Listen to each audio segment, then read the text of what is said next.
تو آج کی گفتگو شروع کرتے ہیں ایک بڑے دلچسپ سوال سے۔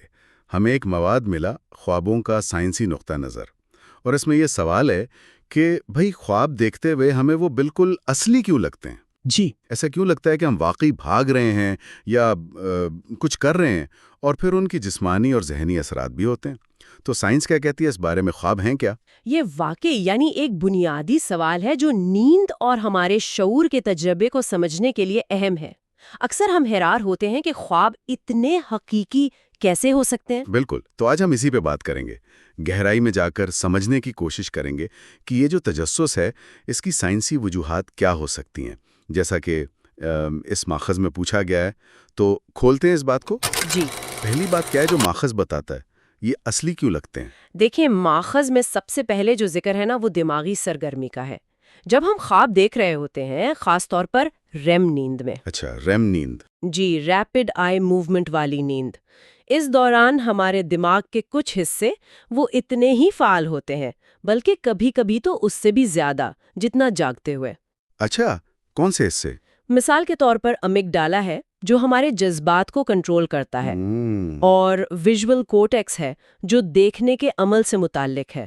یہ دونوں بہت زیادہ متحرک ہوتے ہیں، اسی لیے تو خواب اکثر اتنے جذباتی اور بصری طور پر واضح ہوتے ہیں۔ اچھا، یہ تو بڑی دلچسپ بات ہے، یعنی دماغ کے جذباتی اور حسی حصے تو پوری طرح جاگ رہے ہیں ایک طرح سے۔ جی کہہ سکتے ہیں۔ لیکن پھر خواب اتنے بے تکے، غیر منطقی کیوں ہوتے ہیں؟ جاگتے ہوئے تو ہم ایسا نہیں سوچتے۔ ہاں، یہ بڑا اہم نقطہ ہے۔ ماہرین یہ بتاتے ہیں کہ دماغ کا وہ حصہ جو منطق، فیصلہ سازی اور سماجی رویے کو دیکھتا ہے، یعنی پری فرنٹل کورٹیکس، اچھا، وہ خواب کے دوران کافی حد تک کم فعال ہوتا ہے، یعنی اس کی ایکٹیویٹی کم ہو جاتی ہے۔ تو منطق والا سوئچ آف ہے سمجھیں۔ بالکل، وہ جو نگرانی ہوتی ہے نا منطقی، وہ کمزور پڑ جاتی ہے۔ اسی وجہ سے خوابوں میں واقعات عجیب، بے ترتیب اور اکثر تو فزکس کے اصولوں کے بھی خلاف ہو جاتے ہیں۔ دماغ حقیقت کو نہیں پرکھ رہا ہوتا اس وقت۔ صحیح صحیح۔ تو دماغ کے مختلف حصوں کی ایکٹیویٹی کا یہ فرق یہ خوابوں کی نوعیت بناتا ہے۔ کیا ماخذ میں وہ دماغی کیمیکلز یعنی نیورو ٹرانسمیٹرز کا بھی کچھ ذکر ہے؟ جی ہاں، بالکل ہے۔ ماخذ اس طرف بھی اشارہ کرتا ہے۔ خواب دیکھتے وقت نا کچھ خاص نیورو ٹرانسمیٹرز کی سطح بدل جاتی ہے۔ اچھا، مثال کے طور پر ایک ہے ایسیٹل کولین۔ ایسیٹل کولین۔ جی، اس کی سطح بڑھ جاتی ہے۔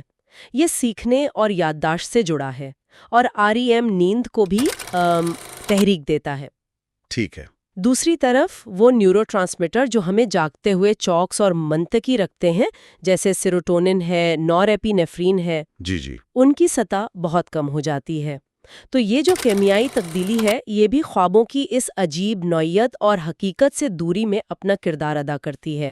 اچھا، اور وہ جو شروع میں سوال تھا کہ ہمیں خواب میں بھاگنے یا چلنے پھرنے کا احساس کیوں ہوتا ہے جبکہ ہم تو بستر پہ لیٹے ہوتے ہیں؟ اس کے جسمانی اثرات، اس بارے میں کیا کہتا ہے ماخذ؟ ہاں، اس کے لیے ماخذ میں REM ایٹونیا کا ذکر ہے۔ REM ایٹونیا، یہ کیا چیز ہے؟ یہ اصل میں ایک حالت ہے۔ REM نیند کے دوران ہمارا دماغ جسم کے زیادہ تر پٹھوں کو عموماً مفلوج کر دیتا ہے۔ مفلوج؟ کیوں؟ یہ ایک حفاظتی تدبیر ہے تاکہ ہم خواب میں جو کر رہے ہیں وہ اصل میں کرنے نہ لگ جائیں۔ یعنی خواب میں بھاگ رہے ہیں تو بستر سے اٹھ کر بھاگنا نہ شروع کر دیں۔ اچھا، زبردست۔ لیکن دماغ کا وہ حصہ جو حرکت کا منصوبہ بناتا ہے، یعنی موٹر کارٹیکس، وہ پھر بھی فعال ہو سکتا ہے۔ تو ہمیں وہ حرکت کرنے کا شدید احساس تو ہوتا ہے، جی، مگر جسم حرکت نہیں کر پاتا۔ اسی لیے کبھی کبھی نیند میں ہلکے سے جھٹکے یا جنبش محسوس ہو سکتی ہے، یا وہ جو سلیپ پیرالائسس ہوتا ہے اس میں بھی اسی سسٹم کا کچھ کردار ہوتا ہے۔ تو مطلب دماغ خواب میں دوڑا رہا ہے پر اس نے جسم کو بریک لگا کر رکھا ہوا ہے۔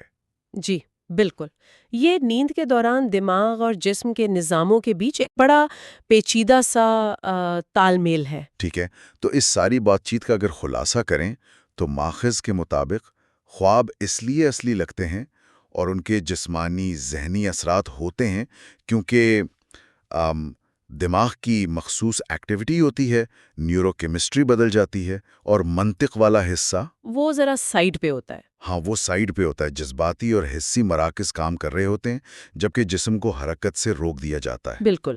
اور دیکھیں دلچسپ بات یہ ہے کہ یہ جو سائنسی وضاحتیں ہیں نا، یہ خود بتاتی ہیں کہ انسانی تجربہ کتنا پیچیدہ ہے اور ہمارا دماغ کتنا قابل یقین حد تک طاقتور ہے۔ خوابوں کی یہ شدت، ان کے اثرات، ان کو سمجھنے کی کوشش سائنس کے لیے ابھی بھی ایک سفر ہے۔